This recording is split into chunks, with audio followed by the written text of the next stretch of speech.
money in your business and you're trying to figure out where is the bleeding, where is the money going? This is one area that I have found that people really don't think about. They just look at the main things that they're familiar with, things they find online, things they may have heard me say. But guys, we must think about the caregiver turnover.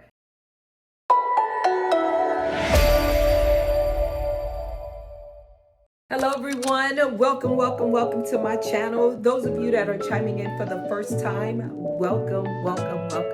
Those of you that are returning, you already know how I feel about you. All right guys, grab your pen and paper and let's get started. So, stop losing money 6 figures annually. And you may say, Coach, I'm not even making 6 figures. But guess what? Get your mind right, get your marketing together, and you will, okay? You will serve first, and the money will come. So guys, this number will vary, okay? I'm saying 6 figures depending on how many caregivers, depending on what you charge and what those numbers look like. You can easily be at 6 figures. Say you have 75 caregivers and you're offering full-time care, then absolutely you are in the 6-figure range where we're talking about potentially losing money because of the high turnover. And in this industry, guys, and of course others as well, but we're focusing on home care. In home care, the numbers are high, guys. And based on statistics, based on research, the number is increasing. I think I've actually seen online 12% on a survey or some type of study or something. But I'm saying anywhere between 10 and 15 just based on my experience and the experience that I've witnessed with some of my clients. So guys, stop losing money. Understand. So what I did here, guys, I broke it down and I put here a little under 15%. So this is based on my research and my experience. I'm going to say 15% turnover is I'm comfortable with. You can change that based on your numbers. So you need to go into your system, and yes, you should have a system to identify what your number is, right? So this is just easy math that I'm sharing with you today. So a rate of, so you know I like giving examples. So I put an example here saying that you are charging, let me switch over here. We're going to say $15 an hour. Okay, so I think this is my better side. I don't really like showing my tattoo. I got this when I was a young girl in the hood. But anyway, as I digress, let me get back on track, guys. So a rate of $15 per hour, 40 hours a week. That means when you annualize that, it's $31,200. So if you have a caregiver and you're paying your caregiver $15 an hour at 40 hours a week, that means it's $31,200 a year, right? Now, if we take that 15% that I mentioned and we say, okay, what is that number? How much is it costing me when I have turnover? It's costing you $4,680 per caregiver. So that's why I said that number can increase to 6 figures easily depending on the size of your organization, how many caregivers you have. So I feel like some of you are a little confused with this. Let me go through that again, guys. If you are trying to identify an easy number that I have here, but you're going to use your numbers, I'm using $15 an hour. So that means one caregiver is being paid $15 an hour. She's working 40 hours a week. So then we take that 15 and times it by 40, and then we're going to get the answer and times it by 52, which came out to 31,200. Does that help? Let me know in the comments. And then I'm taking 15%. I need to find out what 15% of this annual salary is. There it is, 4,680.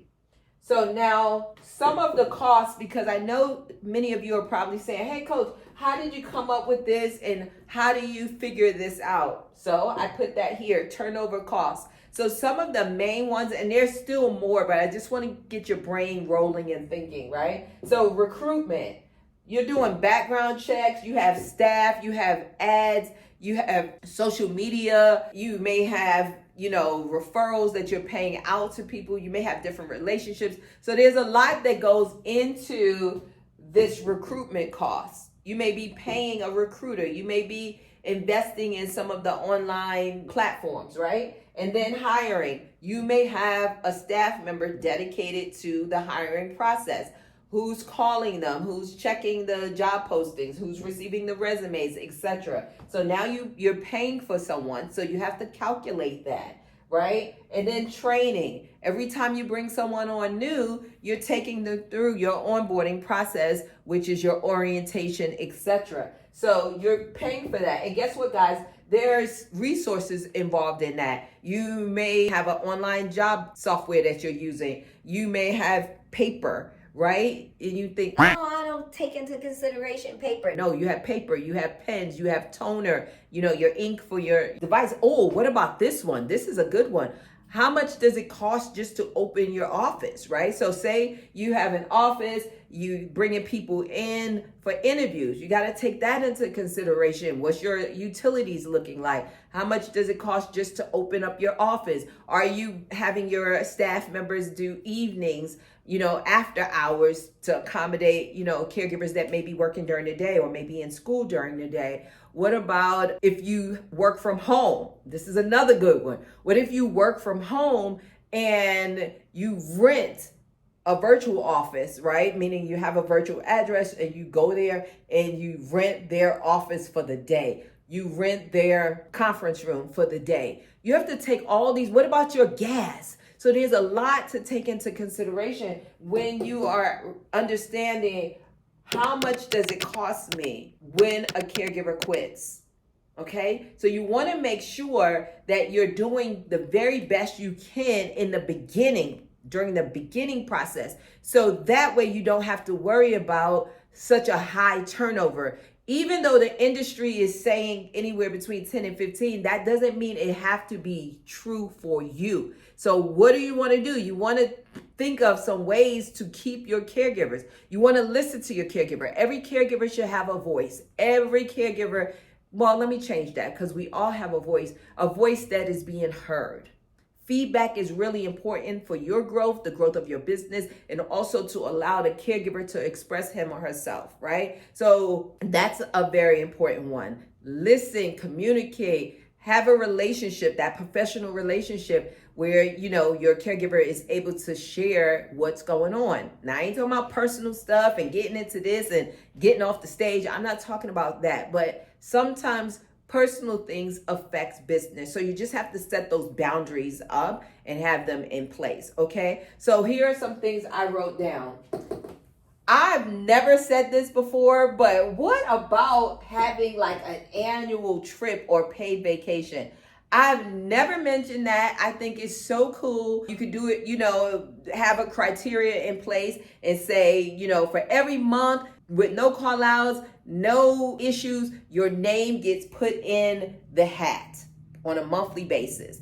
For showing up every time you do an extra shift, last minute, your name goes in the bucket, in the hat, whatever it is. I'm literally just making this up as I go along. However, I think that's fabulous, right? So an annual trip, pay vacation, you can decide how much that's going to cost based on your numbers, etc. And then caregiver's voice, I mentioned that. Incentives, recognition program, you've heard me say that many times, guys, but you want to add some swag to it because everyone is saying that has a program.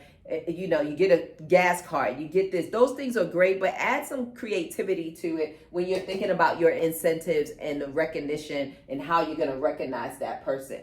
Okay, you may post it online. Just add some swag to it, okay? And then the next one, pay a bill. Oh, I'm on fire today. I never thought about that. What if you had a program with your incentives, right? Where you are literally saying, I'm going to pay a bill. Now, of course, you're going to say, okay, up to this amount or this amount towards it or whatever the case may be. So you got to have a policy. I'm a compliance person. You got to have a policy in place so it's fair across the board. Nobody is upset because you didn't do something right and you're showing favoritism. So you want to have everything in writing. But I like that. What y'all think about that? Pay a bill. It could be a phone bill. It could be, if you don't want to say pay a bill, because they may be like, well, my bill is $500 up to this amount.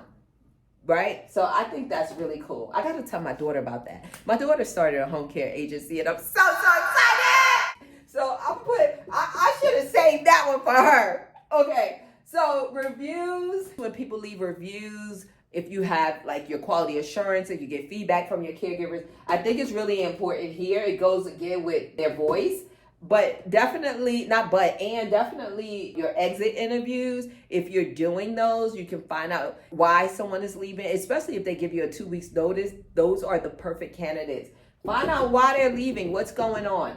Caregiver advocate, right? So one of your lead CNAs or someone that, been with you for a while, they have, experience, they're a great communicator. You may want to make them a caregiver advocate so they can really focus on the caregivers. And you may be saying, Oh, I have a caregiver, coordinator. I'm thinking that this is different, right? It's a part-time position. It could be a VA position. I would like for someone to be a caregiver advocate. Really hear what the caregivers are saying. Because guys, we need to decrease this turnover, this churn, okay? And then team events. Go bowling, or a picnic in the backyard. You know what I'm saying?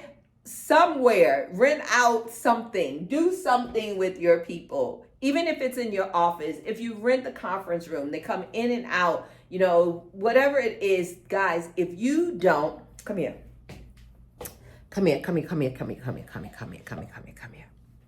If you don't take care of your caregivers, they ain't gonna take care of you. And what does that mean? Take care of your caregivers. They are the meat of the business. They are the ears, eyes, hands in the home of your clients. Take care of your caregivers. Take care of your caregivers. Can I say that for the people in the back? Take care of your caregivers. Guys, take care of your caregivers. Okay, so this is how you stop losing money in your business because of turnover. A lot of times people don't even think about it. They're like, oh, she quit. Oh, she quit. Oh, he quit. He quit. When it's costing you money. Okay, so if you found value in this video, comment below. Let me know some of the things that you're doing so other people can read your comments and, create this community that we have going on here. Guys, take care. God bless. I love you. You already know what to do. Like the video, subscribe, turn on your notifications so you can be available every single time I drop a new video full of nuggets. Take care, guys. God bless. Mwah.